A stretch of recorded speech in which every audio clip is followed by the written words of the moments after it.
So with that, let's get to this week's rundown.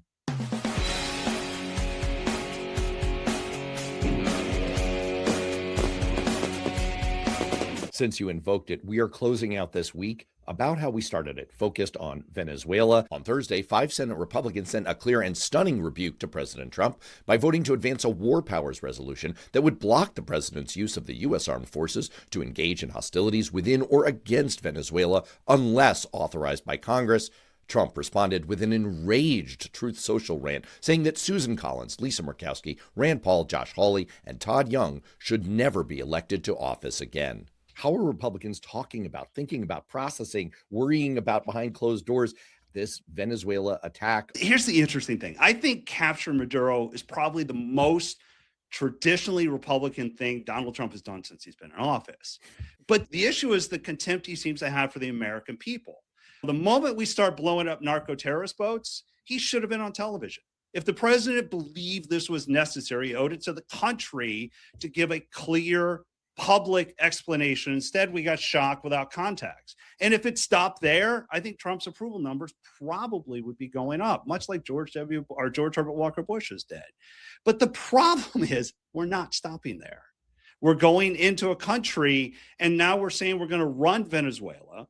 We're saying that it could be years of oversight. I'm not sure many Americans think that he can run our country, let alone another one.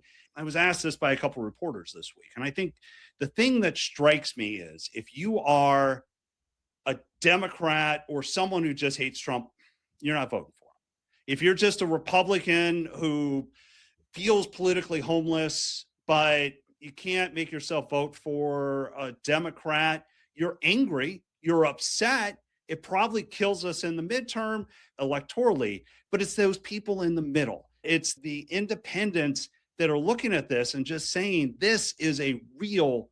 So how are Republicans looking at this thing? We think this could get our ass kicked in the midterms on it. I think that's why you see 5 senators who vote to restrict Trump's war powers on this. There is some polling out in the wake of the attack. A third of Americans expressed support for the operation. A third said they disapproved, and a third expressed no opinion. They are literally waiting to see how things go and see how they feel about it and see what new information arises.